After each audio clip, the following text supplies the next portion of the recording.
की कथा में क्या क्या हुआ है। ठीक है, हम थोड़ा सा टच बेस करेंगे और फिर आगे बढ़ते हैं। कल तक हमने देखा था कि नारद मुनि जी को प्रहलाद महाराज कैसे एड्रेस करते हैं।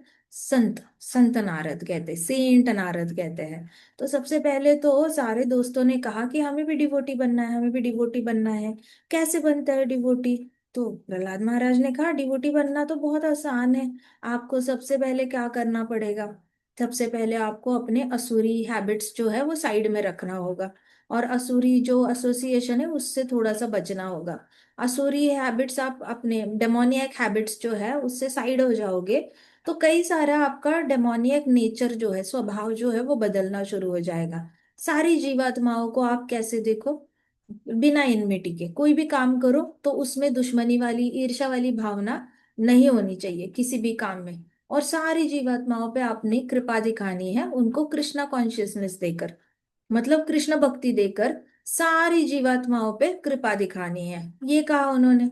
फिर सारे बच्चे ऐसे स्माइल करने लग गए, उनको बहुत अच्छा लगा कि अरे ये तो आसान है, ये तो बड़ा आसान है। फिर प्रहलाद महाराज ने कहा कि देखो, अगर तुम पे संत संत पुरुषों की अगर कृपा हो जाती है तो तुम इमीडिएटली डिवोटी बन सकते हो। तो उन्होंने कहा लेकिन प्रहलाद, तुम्हारे ऊपर कौन से संत महात्मा की कृपा हुई थी, तुम्हारे पास ये सब कुछ कैसे है? तो प्रहलाद महाराज ने कहा मेरे ऊपर भी हुई है, संत नारद मुनि जी की कृपा मेरे ऊपर हुई है। उसकी वजह से मुझे ये सारा आध्यात्मिक ज्ञान जो है वो मुझे आता है। तो उन्होंने कहा, सारे दोस्तों ने कहा कि थोड़ा और बताओ। तो उन्होंने बोला देखो, सबको धर्म अर्थ काम मोक्ष करना पड़ता है। अगर मोक्ष चाहिए तो आपको धर्म अर्थ काम से जाना ही पड़ेगा, फिर मोक्ष मिलेगा। लेकिन जो भी भगवान की, कृष्ण की शरणागति ले लेता है, उनके चरण कमलों की शरणागति ले लेता है, उसे कभी भी धर्म अर्थ काम मोक्ष के प्रिंसिपल्स फॉलो करने की जरूरत नहीं पड़ती। उसने सिर्फ भक्ति करनी चाहिए, और भक्ति के रिजल्ट में धर्म अर्थ काम मोक्ष अचीव हो जाता है। तो उसको अलग अलग चार चीजें करने की जरूरत नहीं पड़ती, सिर्फ भक्ति करो, चारों अचीव हो जाते हैं। तो सारे दोस्त और खुश हो गए, उन्होंने बोला जय जय जय, हमें भी डिवोटी बनना है, हमें भी तो ऐसे डिवोटी बनना है। तो प्रहलाद महाराज ने कहा हाँ हाँ, बिल्कुल बन सकते हो, संत पुरुषों की कृपा से बिल्कुल बन सकते हो, जैसे नारद मुनि जी है। मुझे नारद मुनि जी से भागवत धर्म पता चला, मुझे भक्ति का ज्ञान पता चला। तो कल हमने डिस्कस किया था, ज्ञान योग अलग होता है, भक्ति योग अलग होता है। कुछ लोग भागवतम को ज्ञान ही कहते हैं, लेकिन भागवतम का ज्ञान ज्ञान के अंडर नहीं आता। भागवतम का ज्ञान भक्ति के अंडर आता है। ज्ञान योग अलग है, भागवतम को आप ज्ञान योग से कनेक्ट नहीं कर सकते। ऐसे हो नहीं सकता कि कोई ज्ञान योगी भागवतम पढ़ रहा है और उसको सिर्फ पुण्य मिल रहा है। अगर ज्ञान योगी भागवतम पढ़ता है ना, तो भी उसको भक्ति ही प्राप्त होती है, उसकी सुकृति बढ़ती है। तो इसलिए ऐसा नहीं होता कि भागवतम पढ़ा तो तुम्हारा सिर्फ ज्ञान बढ़ रहा है। ज्ञान तो बाय प्रोडक्ट है, मतलब ठीक है, वो तो बढ़ता रहेगा, सबके पास इतना सारा ज्ञान होता है। हमारे पास हो सकता है थोड़ा सा ज्यादा, इतना कोई बड़ी बात है नहीं ज्ञान में। तो भक्ति योगी होता है, वो ज्ञान पाने के लिए कभी नहीं पढ़ता भागवतम, ना भगवत गीता वो ज्ञान के लिए पढ़ता है। वो किस लिए पढ़ता है? कृष्ण को समझने के लिए, कृष्ण से प्रेम हो जाए, कृष्ण से रिश्ता बन जाए, किसी तरीके से हमें सीक्रेट पता चले कि बाकी सारे भक्त इतने ज्यादा पागल क्यों है कृष्णा के पीछे। सो भक्त जब भगवत गीता भागवतम पढ़ता है तो उसके अंदर इंटेंशन सिर्फ ज्ञान पाना नहीं होता, उसके अंदर जेन्युइन इंटेंशन होता है कि कृष्णा मेरे फैमिली मेंबर है, मुझे जानना है मेरे फैमिली मेंबर दिखता कैसे है, बोलता कैसे है, क्या क्या एक्टिविटीज करता है, क्या खाना पसंद है, कब सोता है, कब उठता है, किस टाइप के वस्त्र उसको पसंद है, किस टाइप के बाल पसंद है, किस टाइप के लोग पसंद है, वो किससे कैसे बर्ताव करता है। He is my family member, I would like to know him more. तो भक्ति योग एकदम नेक्स्ट लेवल की ही रिश्तेदारी बना देता है कृष्ण के साथ। और ज्ञान योगी भी अगर भागवतम पढ़ता है तो उसको जो फल मिलता है भागवतम का, वो सुकृति के रूप में ही मिलता है। हो सकता है इस जन्म में उसको गुरु ना मिले, लेकिन वो वापस जन्म लेगा तो वैष्णव फैमिली में जन्म लेगा या ब्राह्मण फैमिली में जन्म लेगा, और उसको कोई ना कोई गुरु या शुद्ध भक्त का संग मिलेगा, और फिर वो भक्ति मार्ग पे आ जाएगा। लेकिन भागवतम का रिजल्ट ही भक्ति होता है। सो भागवतम इज नॉट अ ज्ञान योग। बोलने वाले बोलेंगे, एक श्लोक लेकर, फर्स्ट कैंटो का एक श्लोक ले लेते हैं और बोलते हैं कि भागवतम इज ऑल्सो ज्ञान योग। लेकिन जो बोलेंगे उनके सामने बस हाँ चुपचाप बोलना कि हाँ ठीक है आप जो बोल रहे हो सो निहाल, कोई बात नहीं। बट हमें पता है प्रहलाद महाराज कहते हैं कि भागवत धर्म ज्ञान योग नहीं है। आपको लगता है एक श्लोक के बेसिस पे, कोई प्रॉब्लम नहीं। आप एक दिन ऐसा आएगा जब आप प्रहलाद महाराज की स्टोरी पढ़ोगे तो आपको भी पता चल जाएगा कि आप जो पढ़ते आए हो अभी तक वो ज्ञान योग नहीं था, आप भक्ति योग ही कर रहे थे। तो have patience and be flexible. कोई अगर आपको कहता है कि भागवतम ज्ञान योग है तो बोलना ठीक है, आपके लिए ज्ञान योग होगा तो ज्ञान योग ही होगा। हाँ में हाँ मिला देना, झगड़ा मत करना। क्योंकि उस इंसान ने सेवेंथ कैंटो में अभी पहुंचना है, और पहुंचने के बाद भी उसको वो एब्जॉर्ब होना चाहिए कि जैसे प्रहलाद महाराज बता रहे दोस्तों को कि हाँ भागवत धर्म का ज्ञान संत पुरुष देते हैं, शुद्ध भक्त देते हैं। तो उन्होंने कहा कि भागवत धर्म का ज्ञान जो है वो फुल्ली साइंटिफिक है, पूरा वैज्ञानिक है, और उसमें कोई भी ऐसा लॉजिकल है, फिलोसॉफिकल है, लॉजिकल है और साइंटिफिक है। क्या क्या है भागवतम का ज्ञान? फिलोसॉफिकल है, लॉजिकल है और साइंटिफिक है। मतलब आप हर परम्यूटेशन कॉम्बिनेशन से मैथमेटिकल तरीके से भी प्रूव कर सकते हो, लॉजिकली भी प्रूव कर सकते हो और साइंटिफिकली भी प्रूव कर सकते हो। तो ये वाला ज्ञान जो है वो कंप्लीटली शुद्ध है। और जो कोई भी नारद मुनि जी के डिसाइप्लिक सक्सेशन के अंडर आके भागवतम सुनता है या भागवत धर्म को फॉलो करता है, उसको कृष्ण समझ में आते हैं, उसको ये आध्यात्मिक ज्ञान समझ में आता है। बाकी लोग थोड़े से कंफ्यूज होके ही लौटते हैं।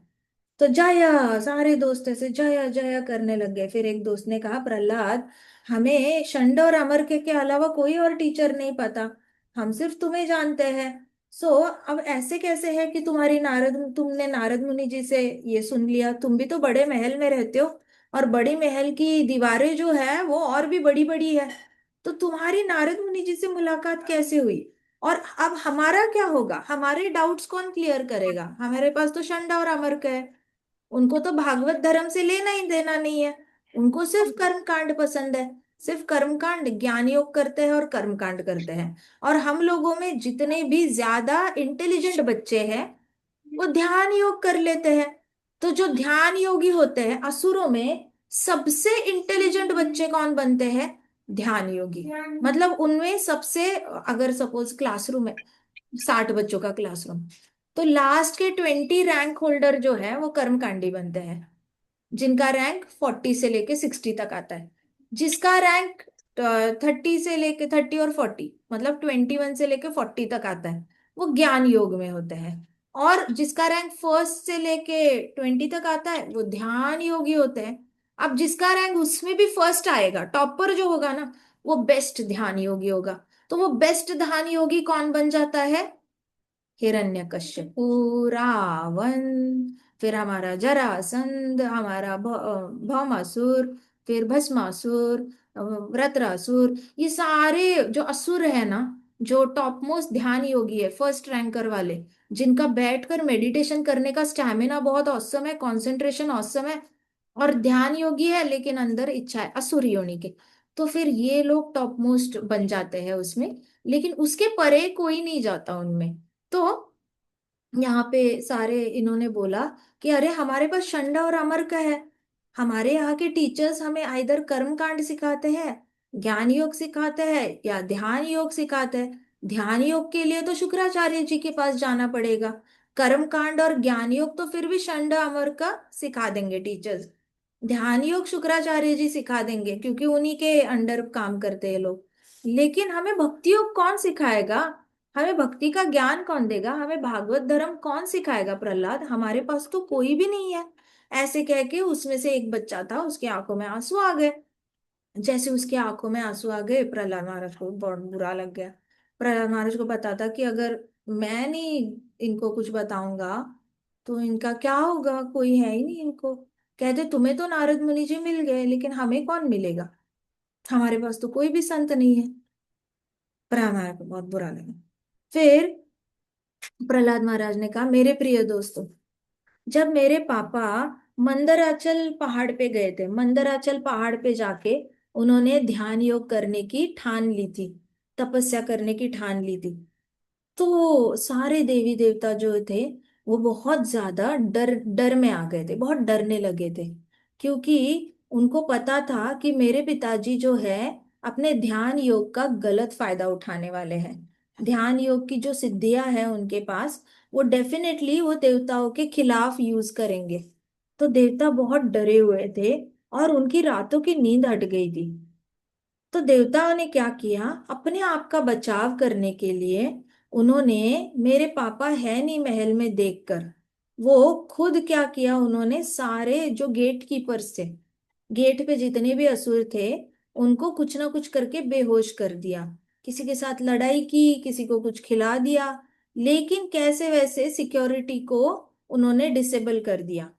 और किसी के साथ फाइट करके किसी के ऊपर कृपा नहीं दिखाई। देवता लोग आ गए, जो सामने आया किसी को मारा, किसी को बेहोश कर दिया। फिर उन्होंने जो असुरों का लीडर थे, असुरों के लीडर मतलब जैसे आर्मी कमांडर्स होते हैं, तो वैसे जितने भी लीडर थे ना आर्मी के, असुरों में, उनका खून करना शुरू किया। तो सारे लीडर्स का खून करना शुरू किया, एक एक करके सबको मार डाला।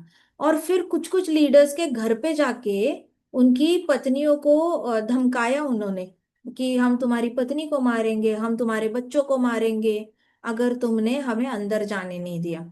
तो फिर कुछ लीडर्स ऐसे ही शरणागत आ गए देवताओं के, कि अरे पत्नी मर जाएगी, बच्चे मर जाएंगे।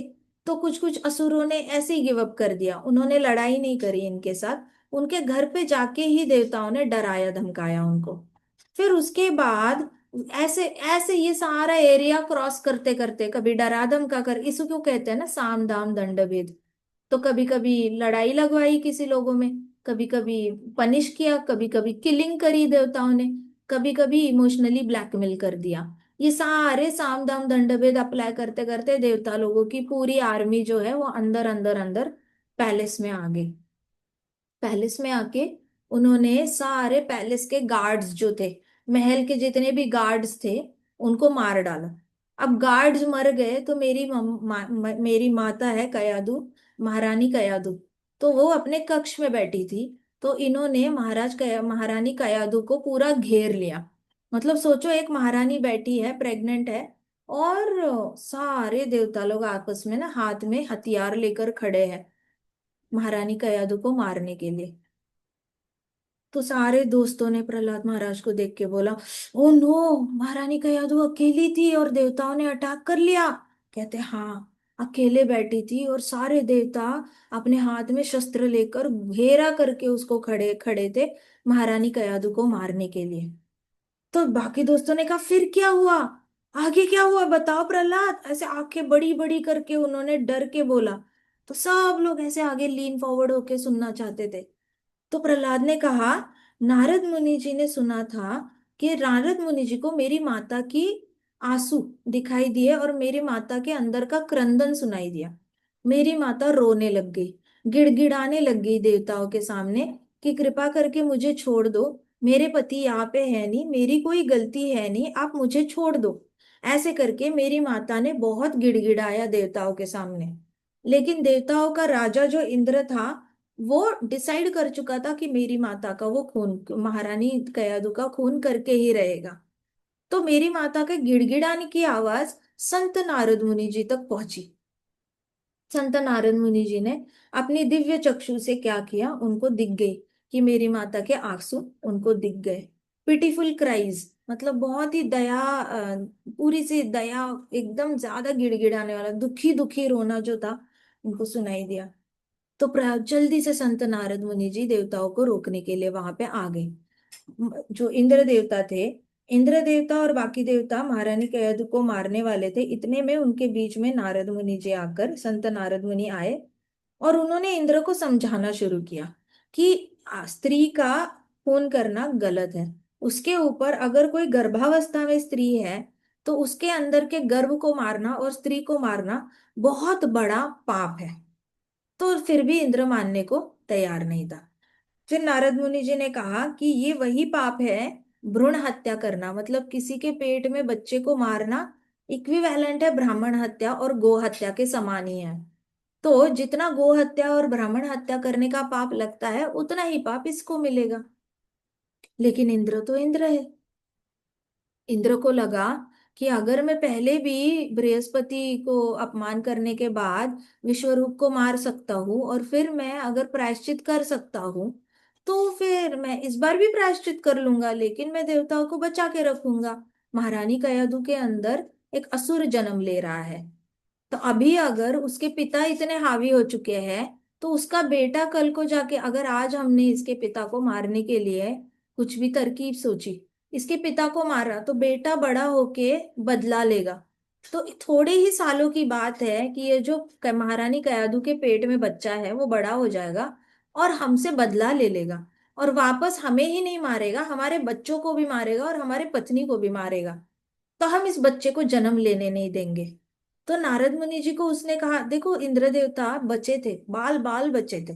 कमल में जाकर उन्होंने, कमल के स्टेम में पानी में जाकर तपस्या की थी, और पश्चाताप किया था विश्वरूप को मारने का। उसके बाद इसको भी मारा था ना, वृत्रासुर को मारा था, तो ब्राह्मण हत्या का जो पाप लगा था उसके ऊपर, उसको धोने के लिए उनको 1,000 साल, सेलिशियल ईयर्स ऊपर के साल, तो यहाँ के ऑलमोस्ट 10,000, तो इतने साल उनको तपस्या करके अपने पापों का फल भुगतना पड़ा, और तपस्या करनी पड़ी, तब जाके इंद्र बच गया।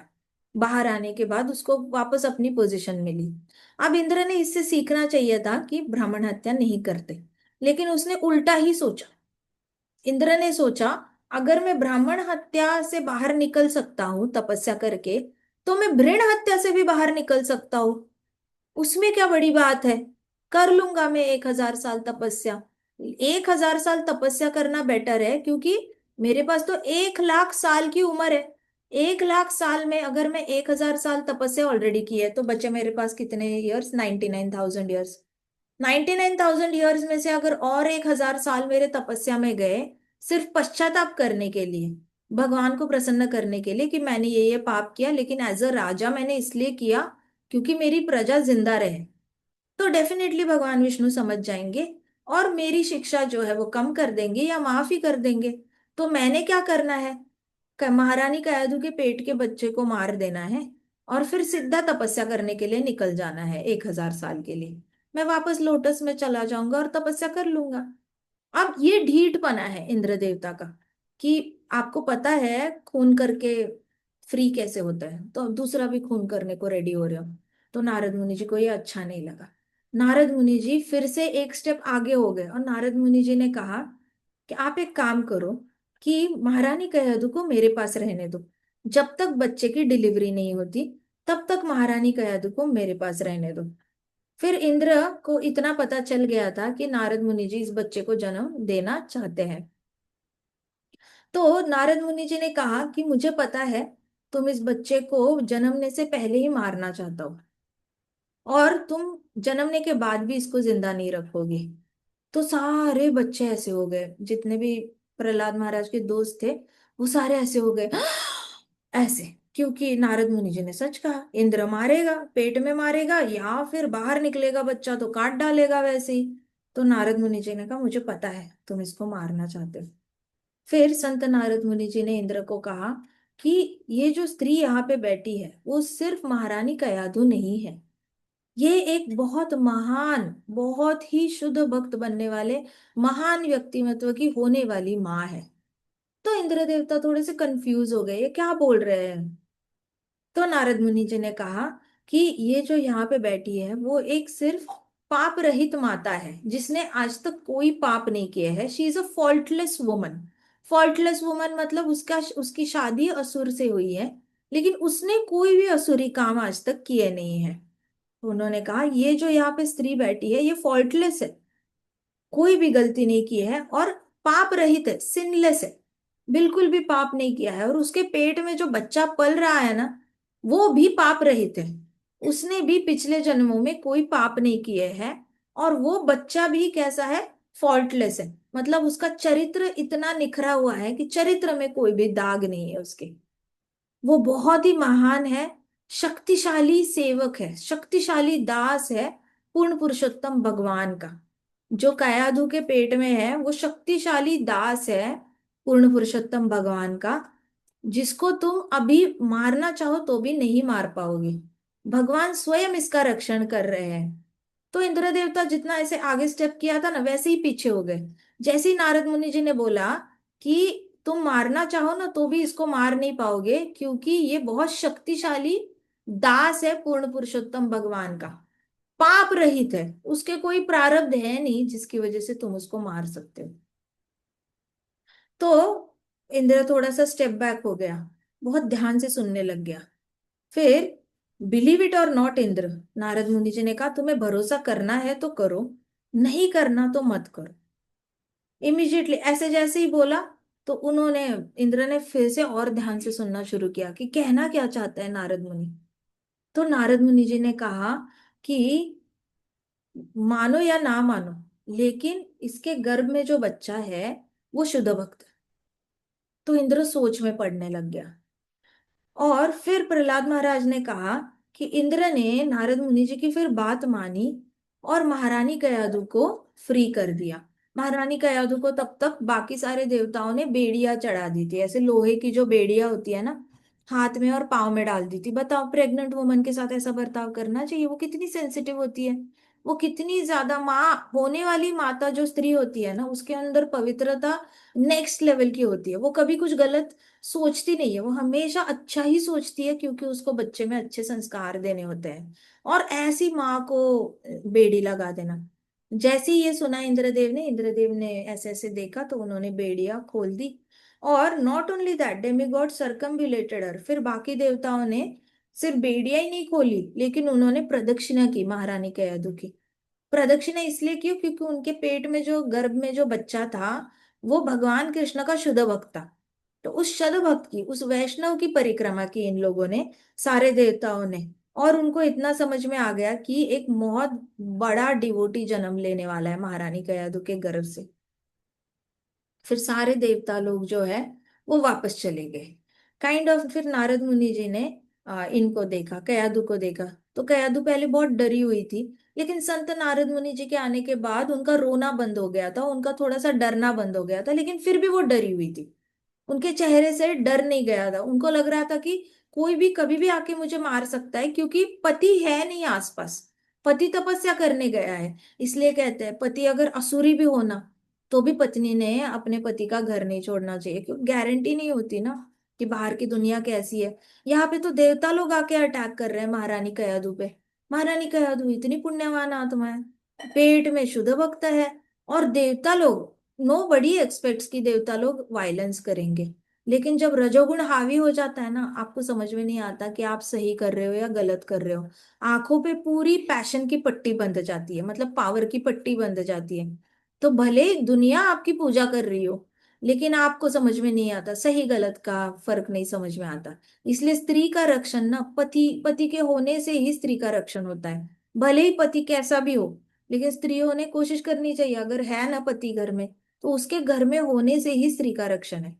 अगर पति नहीं होता ना, तो ऐसे बाहर के देवता लोग आकर भी कुछ भी करके जा सकते हैं। स्त्री का रक्षण करने वाला किसने? बाकी सारे तो मर गए ना। अगर सच में कोई बहुत ज्यादा सीरियस होता ना महारानी कयादु के प्रोटेक्शन के लिए, तो पूरी जान लगा देता महारानी कयादु के प्रोटेक्शन के लिए, लेकिन ये लोग मर गए।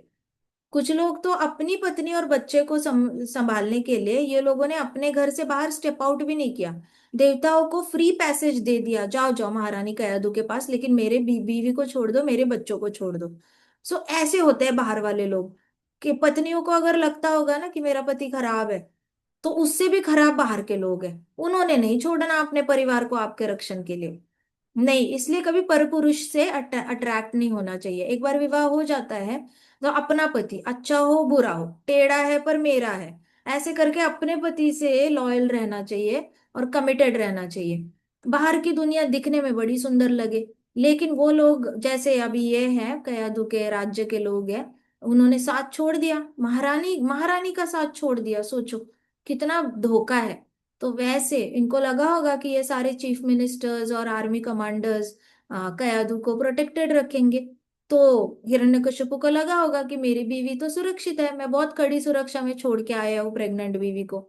उसको क्या पता पीछे के सारे धोखा देने वाले हैं, उनको कुछ नहीं पड़ा है। उनको अपने पत्नी की पड़ी है और अपने बच्चों की पड़ी है। इसलिए जितनी भी लेडीज अट्रैक्ट होती है ना किसी और पुरुष से, वो गारंटेड पछताती है।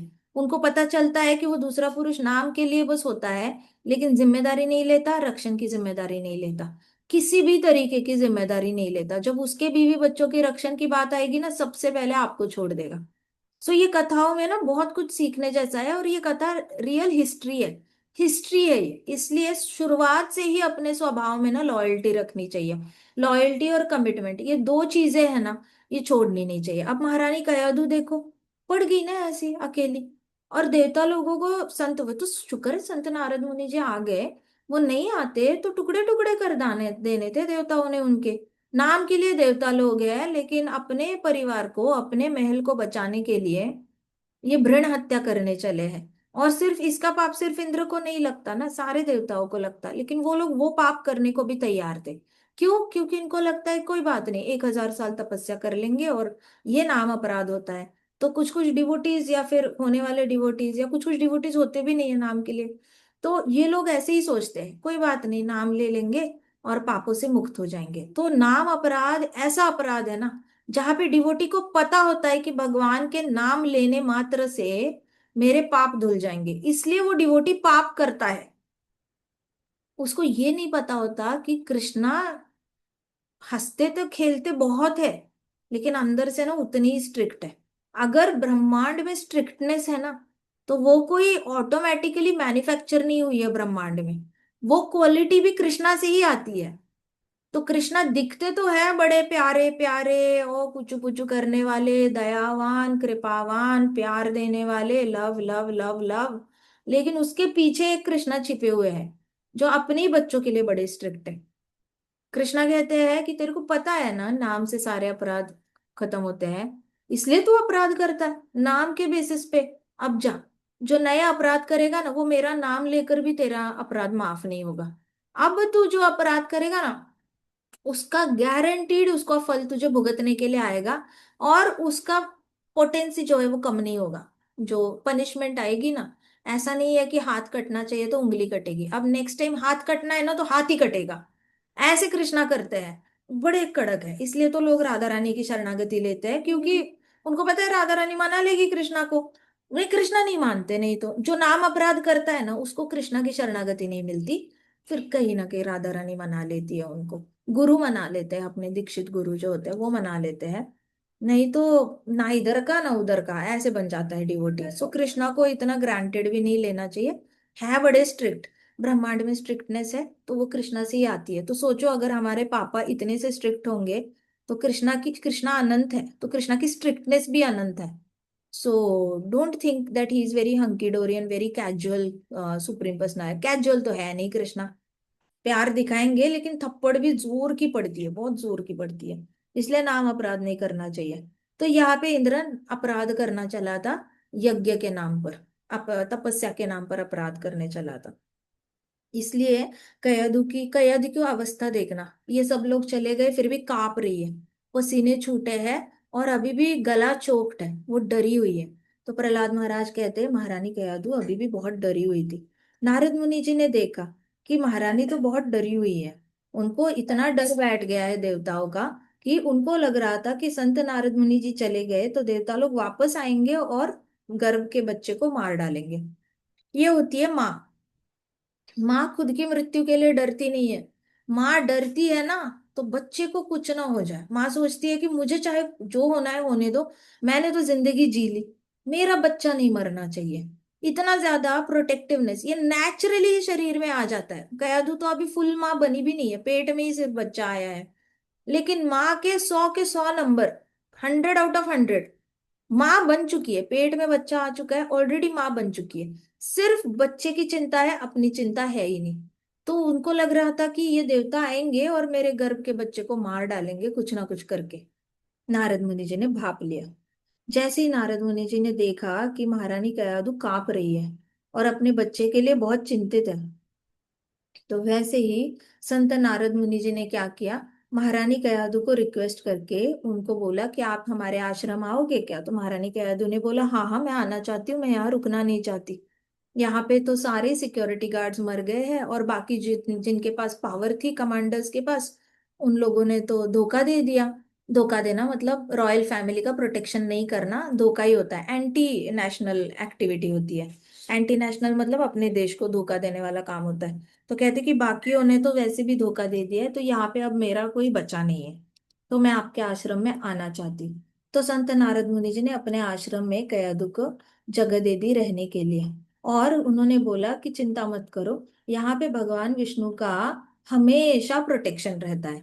भगवान विष्णु हमेशा इस आश्रम को प्रोटेक्ट करके रखते हैं, क्योंकि हमारे आश्रम में हमेशा भगवान विष्णु का यज्ञ चलता है, नाम नाम लिया जाता है। तो जहाँ पे नारद मुनि जी ने कहा, जहाँ पे कंटिन्यूअसली भगवान का नाम लिया जाता है, वो पूरा घर पूरा आश्रम प्रोटेक्ट हो जाता है। तो तुम यहाँ पे चिंता करने की जरूरत नहीं है, हमारा आश्रम वेल प्रोटेक्टेड है। जब तक तुम्हारा पति वापस नहीं आता, तब तक तुम हमारे पास रह सकती हो। ऐसे करके संत नारद मुनि जी ने महारानी कयादु को दिलासा दिया। प्रहलाद ने अपने दोस्तों का कहा, मेरी माँ फिर वहां पे, मेरी माँ का बहुत अच्छा ख्याल रखा गया आश्रम में। और मेरी माँ किसी से भी नहीं डरती थी, जितने दिन आश्रम में रही वो किसी से भी नहीं डरी। उसके अंदर डर मानो भाग गया था। प्रेग्नेंट थी, जन्म देना था, लेकिन फिर भी उनको किसी का डर नहीं था। बहुत ज्यादा मेरी माँ जो है करेजियस बन गई थी, मतलब हिम्मत वाली बन गई थी। और being pregnant she wanted to give birth, उनका प्लान था कि पति वापस आएगा, हिरण्यकश्यपु वापस आएगा, तभी बच्चे को जन्म देंगे। और तब तक संत नारद मुनि जी की सेवा करेंगे और भक्ति प्राप्त करेंगे। जब तक पति नहीं है तब तक सेवा करेंगे, कृष्णा की सेवा करेंगे। आश्रम में क्या होगा, डीटी वर्शिप होती है, शास्त्रों का पठन होता है, प्रसादम खाया जाता है, संत महात्माओं की सेवा की जाती है। तो महारानी कयादू ने सोचा मुझे एक बहुत अच्छा चांस मिला है। तो महारानी कयादू ने क्या किया, महान महान संतों की सेवा की वहां पर। फिर उन्होंने शास्त्र सुने, और कई सारा उनका जो अन्न था वो भी प्रसादम था। और बहुत भक्तिमय जीवन बिताया उनके आश्रम में। फिर प्रहलाद महाराज ने अपने दोस्तों को बताया। अब महारानी कयादु का सरेंडर देखा, संत नारद मुनि ने देखा कि महारानी कयादु का इंक्लिनेशन जो है, पहले तो महारानी कयादु इतनी भक्तिमय नहीं थी, लेकिन प्रेग्नेंट हुई है तब से महारानी कयादु भक्ति के कई सारे अंग को फॉलो करने लगी है। मतलब आश्रम में कीर्तन अटेंड करना, डीटी वर्शिप करना, प्रसादम भोग बनाना, फिर खाना भी, ये सारी चीजें वो फॉलो करने लगी है। तो संत नारद मुनि जी को समझ में आ गया कि कयादू के पेट में जो बच्चा है ना, उसकी वजह से कयादू का स्वभाव बदल गया है, और कयादू ज्यादा भक्ति करने लगी है भगवान की। तो संत नारद मुनि जी ने क्या किया, महारानी कयादू को बिठाकर उनको भागवतम सुनाना शुरू कर दिया। और वो सिर्फ महारानी कयादू को भागवतम नहीं सुना रहे थे, तो महारानी कयादू के पेट में जो गर्भ में जो बच्चा है उसको भागवतम सुना रहे थे। तो नारद मुनि जी का इंटेंशन बड़ा क्लियर था, उनको पता था कि महारानी कयादू के गर्भ में जो बच्चा है वो भक्ति करने के लिए तड़प रहा है, इसलिए महारानी कयादू बहुत भक्ति करने लगी है। तो इस बच्चे को भागवतम सुनाना बहुत ज्यादा जरूरी है। तो संत नारद मुनि जी ने भागवतम सुनाना शुरू किया कयादू को। क्यों? क्योंकि उनको पता चल गया था गर्भ में जो बच्चा है उसकी भूख बहुत बड़ी है आध्यात्मिकता की। उसकी भूख खत्म करने के लिए संत नारद मुनि जी ने भागवतम पढ़ना शुरू किया कयादू के लिए। अब अंदर जो प्रहलाद महाराज कहते, वाइल आई वॉज इन अर वूम, जब मैं उनके गर्भ में था, तो मुझे ये सारा आध्यात्मिक ज्ञान मिला, और भक्ति का ट्रांसेंडेंटल ज्ञान, मतलब जो सत्वगुण के परे जाता है वो ज्ञान भी मुझे प्राप्त हुआ। और मुझे पूरी तरह, हाँ जी, और मुझे पूरी तरह संत नारद मुनि जी के सारे इंस्ट्रक्शंस जो जो उन्होंने मेरी माँ को सुनाए, वो सारी चीजें मुझे याद रही। मुझे सब कुछ याद रहा, लेकिन मेरी माँ मुझे जन्म देने के बाद नारद मुनि जी ने जो जो बोला था ना, वो भूलती गई, और वो मुझसे ज्यादा आसक्त होती गई। लेकिन मैं माँ से आसक्त नहीं हुआ, पिताजी से आसक्त नहीं हुआ। मुझे गर्भ में जो भी सुनाई दिया वो मुझे आज भी सुनाई देता है, और मुझे आज भी सब कुछ याद है जो जो मैंने माता के गर्भ में सुना था संत नारद मुनि के थ्रू। तो प्रहलाद महाराज ने ऐसे बहुत सिंसियरली गेजेस, गेजेस मतलब क्या, कंटिन्यूअसली किसी की आंखों में आंखें डाल के ऐसे देखना, ऐसे देखना, स्माइल करते करते, तो वो वाली गेज दी उन्होंने अपने दोस्तों की आंखों में आंखें डालकर। एक एक करके सबकी आंखों में देखा, ऐसे ऐसे करके सबकी आंखों में ऐसे देखा। तो प्रहलाद महाराज की जो गेज थी, तो उसमें इतना प्यार था। फिर प्रहलाद महाराज ने दोस्तों को कहा, मेरे प्रिय मित्र, अगर आपको मेरी शब्दों पे भरोसा है, जो साक्षात संत नारद मुनि जी से आते हैं, तो आपको इतना भी समझ में आएगा, जो ट्रांसेंडेंटल नॉलेज है, जो सत्व गुण के परे ज्ञान चला जाता है, सत्व गुण से भी ऊपर एक ज्ञान है। अगर आपको मुझ पे भरोसा है ना, तो आपको वो ज्ञान भी समझ में आएगा। आप छोटे हो, फिर भी आपको वो ज्ञान समझ में आएगा। क्योंकि मेरी उम्र तो माइनस में थी, मतलब मैं तो 0 इयर्स का भी नहीं था। जन्मता है बच्चा, उस दिन क्या होता है, 0 डे होता है उसका, है ना। 0 डे होता है, लेकिन उससे भी नीचे पेट में होता है तो माइनस में ही उम्र चल रही होती है। तो अगर मेरी उम्र माइनस में चल रही थी, फिर भी मुझे भागवतम समझ में आ गया। आप भी छोटे हो ऐसे मत समझो। आप छोटे हो इसलिए नहीं समझ में आएगा, ऐसा नहीं है। भागवत धर्म छोटे से छोटे बच्चे को भी समझ में आ सकता है, जिसको बोलना नहीं आता, जो 6 महीने का बेबी है, 3 महीने का बेबी है, उनको भी भागवतम समझ में आता है।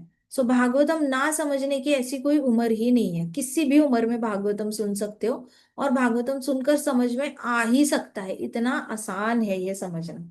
तो प्रहलाद महाराज ने अपने दोस्तों को कहा कि अगर आप मुझ पे भरोसा करते हो, तो आपको ये समझ में आएगा मैं जो भी बोल रहा हूँ। आप छोटे हो, फिर भी मेरी सारी बातें आपको समझ में आ जाएगी। Similarly, a woman who is sometimes considered less intelligent because of her attachment to material enjoyment can also understand. कहते जैसे आपको समझ में आता है ना, वैसे ही कुछ कुछ स्त्रियों को कम इंटेलिजेंट समझा जाता है। ऐसा नहीं कि सारी स्त्रियों का इंटेलिजेंस कम होता है, लेकिन स्त्रियों को इन जनरल कम इंटेलिजेंट इसलिए बोला जाता है क्योंकि उनका आसक्ति बहुत सारी, भौतिक जगत से बहुत सारी आसक्ति होती है। उनको अपने पति से भी बहुत आसक्ति होती है, बच्चों से भी आसक्ति होती है, घर से आसक्ति होती है, कपड़ों से आसक्ति होती है। किस चीज से नहीं होती? गोल्ड, उनको गोल्डन नेकलेस चाहिए होता है, इयररिंग्स, बैंगल्स, उनको ज्वेलरी चाहिए होती है गोल्डन। तो गोल्ड से भी उनकी आसक्ति होती है। तो कभी कभी दुनिया मिसअंडरस्टैंड कर लेती है, मतलब दुनिया को लगता है कि अगर स्त्री को ये सारी चीजें पसंद है बाहर की, इसका मतलब इसके पास कम बुद्धि है, उसके पास ज्यादा बुद्धि नहीं है। तो दुनिया ऐसे मिसअंडरस्टैंड कर लेती है बुद्धिमान स्त्रियों को, जो क्योंकि उनकी आसक्ति दिख जाती है अपने परिवार से और अपने बच्चों से। तो ऐसी आसक्त स्त्रियां भी ये आध्यात्मिक ज्ञान समझ सकती है, जो मुझे संत नारद मुनि जी ने आध्यात्मिक ज्ञान दिया। वो आसक्त महिलाएं जिनको अनइंटेलिजेंट समझा जाता है, मतलब जिनको कम इंटेलिजेंस है ऐसे समझ सकता है, वो वैसी वाली स्त्रियां भी भागवत धर्म जो है वो समझ सकती है। ये इतना आसान है, ऐसे कहा उन्होंने। अब उसमें से एक बेटा, उसमें से एक लड़का जो था, वो सामने ही बैठा था प्रहलाद महाराज के। तो वो बोला कि डियर प्रहलाद, प्रिय प्रहलाद, प्लीज हमें ये आध्यात्मिक ज्ञान दो। अब हमारी प्यास जो है, वो और ज्यादा आध्यात्मिक ज्ञान सुनने के लिए हमारे कान तरस गए और हमारी प्यास बढ़ती जा रही है। तो हमें आप और ज्यादा आध्यात्मिक ज्ञान दो। तो प्रहलाद महाराज हंसने लग गए। फिर उन्होंने ऐसे खिड़की के बाहर ऐसे फिंगर पॉइंट किया। खिड़की के बाहर फिंगर पॉइंट करके एक बहुत बड़ा ट्री था, और उस ट्री को एक ब्रांच थी। तो उस ब्रांच को ऐसे पॉइंट आउट किया संत प्रहलाद महाराज ने, और उन्होंने कहा, the fruits flowers of this tree will go through 6 changes. उन्होंने ऐसे फल को पॉइंट आउट किया और बोला कि देखो ये फल है ना, ये 6 अलग अलग फेज से जाएगा, मतलब अलग अलग ऋतु से जाएगा, 6 अलग अलग से। पहले तो ये सारे फ्रूट्स है, ये पहले जन्मते हैं, फिर उसके बाद थोड़े थोड़े थोड़े करके बड़े होने लगते हैं। बड़े होने के बाद रंग बदलते हैं। रंग बदलने के बाद फिर नीचे गिरने की तैयारी हो जाती है, क्योंकि उनके अंदर रस बहुत ज्यादा बढ़ जाता है। तो नीचे गिरने की तैयारी हो जाती है उनकी। अगर उस वक्त किसी ने काटा नहीं उनको और खाया नहीं, तो अगर काट के खाया तो भी उनकी मृत्यु हो जाती है। अगर काट के नहीं खाया तो भी उस फल को, अगर फल अपने ही रस से भरा हुआ होता है, अपने ही वजन से नीचे गिर जाता है। इसलिए कहते हैं पके हुए आम गिरते हैं, कच्चे आम लटके रहते हैं। कच्चे आम में रस कम होता है तो वो लटकता है, पका हुआ आम में रस बहुत ज्यादा होता है, पकड़ नहीं पाता ब्रांच को, तो वो फल गिर जाता है। तो प्रहलाद महाराज ने कहा कि देखो ये सारे फल है, ये 6 स्टेजेस से जाएंगे। पहला तो उनका जन्म होगा, दूसरा उनकी साइज बढ़ती जाएगी, साइज बढ़ गई, तीसरा उनका रंग बदलेगा, रंग बदलने के बाद फिर वो थोड़ा सा और ज्यादा उसके अंदर जूस भरने लगेगा और गिरने की तैयारी होने लग जाएगी, और लास्ट स्टेज में वो गिरेगा ही गिरेगा। गिरेगा तो मरेगा। तो ऐसे करके 6 टप्पों से ये फ्रूट जाता है। वैसे ही तुम्हारा शरीर है, प्रहलाद महाराज ने अपने दोस्तों को कहा। जैसे ये फ्रूट की हालत है ना, वैसे ही तुम्हारे शरीर की हालत है। शरीर भी तुम्हारा जन्म लेता है, छोटे से लेकर बड़ा होने तक। अभी जितने भी आप बड़े हो वैसे बड़ा होने लग जाता है। बड़ा होने के बाद फिर उसका स्वभाव बदल जाता है। हर जीवात्मा का स्वभाव टीनेज में अलग होता है। तो वैसे करके बड़े होते होते स्वभाव बदलता है। उसके बाद फिर वो बूढ़ा होता है, उसके शरीर में कई सारी बीमारियां होती है। बूढ़े होने का मतलब ही होता है कि अभी तो मृत्यु पास आ गई है, और फिर वो मर जाता है। तो शरीर भी ऐसे ही चेंजेस से जाता है।